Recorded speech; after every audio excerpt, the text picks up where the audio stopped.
Tell me about that. What happened to your face? So my face got cut off. I went in and had a... It doesn't look bad right now. So if I take my glasses off, you can totally tell. Lean in a little bit. I'll spare you all. Yeah. If you all want to see it, just go to my Instagram. You'll see it. Go to Kitty's Instagram if you want to see it. She has some pictures on there. I'll drop her thing in the... So I had a little spot on my eye that like kept sloughing off and then scabbing and then healing and then sloughing off and scabbing and healing. And it probably did it like 4 times before I actually went and had it looked at. I went and had it biopsied and looked at, and it came back as basal cell carcinoma. So not an aggressive form of skin cancer, but nonetheless skin cancer. So I went in for surgery last Friday, and they take this little tiny slice out, and they're like, all right, we're going to go test it in the lab. You know, if the margins come back negative, we can sew you up and send you home. And the surgeon comes back into the room and says, looks like we have a positive margin. So there's still cancerous cells on your face. So we need to cut a little bit more.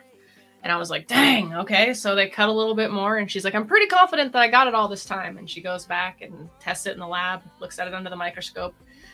And then she comes back roughly an hour later and was like, shoot, we got to get more. And she's like, we're to the point where we might actually have to graft skin to put you back together. She's like, but the good news is there's an eyelid doctor here. If we get into your eyelid, he can come back and repair your eyelid. And I was just like, shit.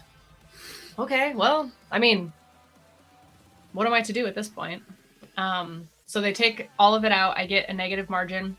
So there's no more skin cancer on my face. They sewed me back up. They did not have to graft it, but my eyelid is a little bit pulled. So hopefully it heals and relaxes long term. But at the end of the appointment, the doctor came in and was like, you know, you're pretty young to have this happen. So how old are you? 33. You're so old. And she said, you're pretty young to have this happen. So the likelihood of it happening again is pretty high. So you need to get your skin checked every 6 months from here on out. And I was like, okay. And she said, but I just want to thank you for being as great of a patient as you were, because most 33-year-old women come in here and they're freaking out. Their face is getting cut off. They're crying. They're like having, you know, some serious issues. And she's like, you've just been great to work on. And like, I look really jacked up when I leave. Like I was swollen. I sent a picture to Logan and he was like, this wasn't real until you sent that picture to me. Because I was there in the morning, like we went in together and I was there for probably like an hour. And then I, after they cut you open the first time, there was like, how long did it take in between? It was like an hour. Yeah. And so it was like an hour between until they come back in again. And so I went and ran some errands, did some work that day. And I probably didn't see you for 4 or 5 hours at that point.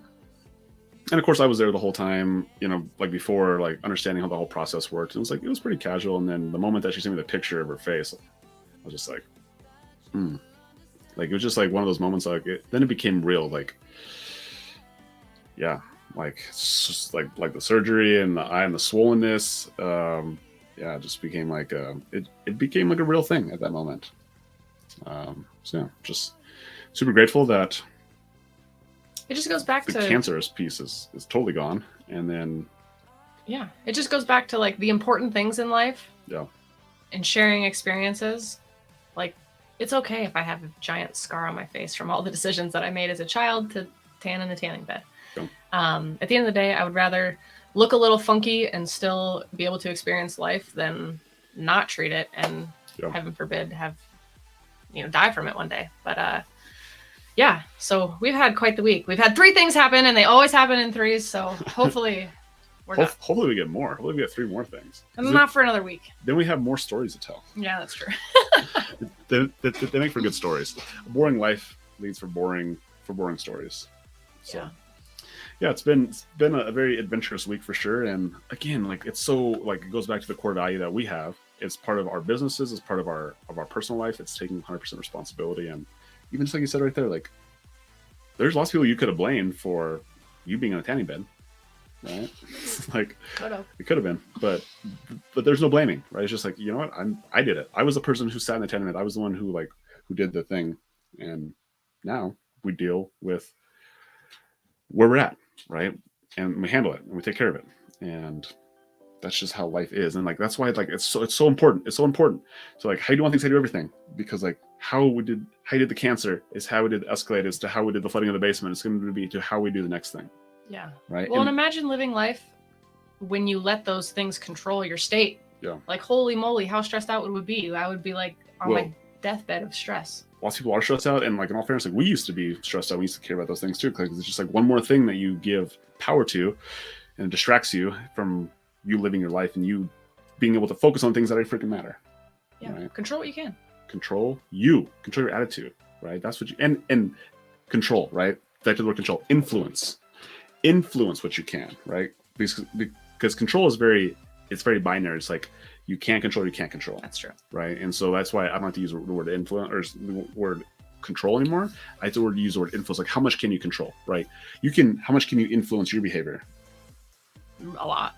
Yeah, like if you were to put a percentage on it, 100%. 100%. How much can you influence my behavior? 20. Yeah.